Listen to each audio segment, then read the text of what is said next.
with the first session of the 14th Nagaland Legislative Assembly slated to begin from 20th March, the picture of whether Nagaland will witness another opposition-less government still remains unclear, despite various political parties of Nagaland, including NPF, extending unconditional support to the BJP-NDPP-led government.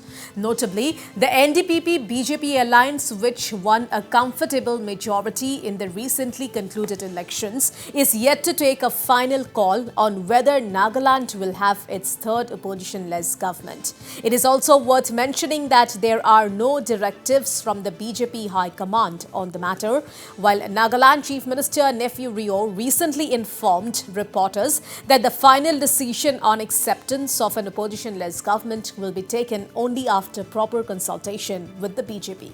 Meanwhile, we have reactions from various representatives of citizens groups, student union leaders and journalists on the issue. As we live in a democratic country, we wish to see that there is opposition to make the government effective. In fact, I see that opposition-less government may not able to favor the people at large. Though it is the policymakers who came together to form an opposition-less government, it is the desire of the people, including the students community, that there be an opposition, a strong opposition, to make a good government as well as a good governance. In fact, for the interest of the people, as they have stated, they must have come together. But we are very apprehensive because even in the last government, they came together and to solve the Naga political issue as well as other pending issues which is confronting the state. Whereas we did not see any solution, as well as we did not see much positive impact on opposition-less government, and for which even this time we are very doubtful. As for me, and as a youth leader, I think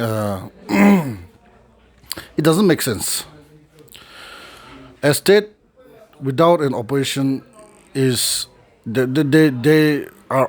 might be a lots of they might open a lot of loopholes where there is no voice of to go against the ruling government, where there is no oppositions.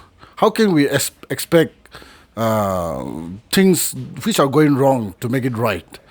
And in order to resolve so many issues, the government have came up with such an idea to have an opposition-less government.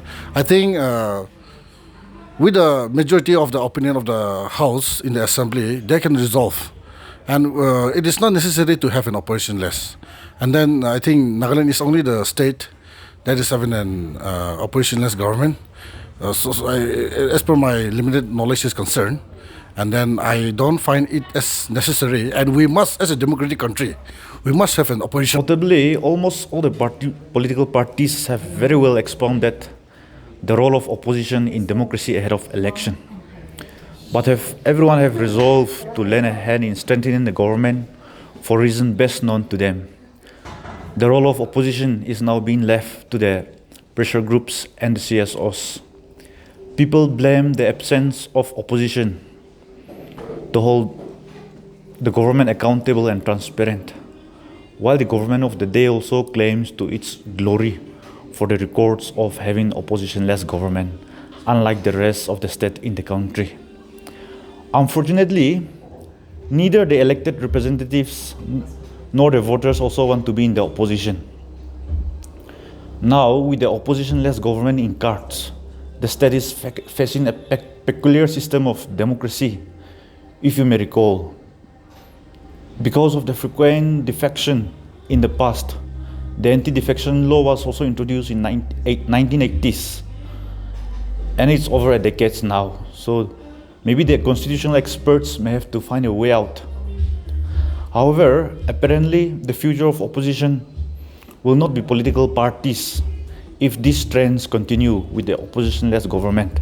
I feel the issues can be resolved with or without the opposition, as these are people's movement, and if the negotiating parties at any time agrees to bring to an end all these protracted Naga issues, everyone would pave the way. And earlier in the week, Nagaland BJP president told Northeast Live that any decision on opposition-less government will be taken by the party high command. Listen in. As far as the Bharatiya Janata Party Nagaland is concerned, we have no central directive from our high command in any way to go for an opposition-less government. So until and unless my leaders, the BJP leaders from Delhi, directs us, we are not into it.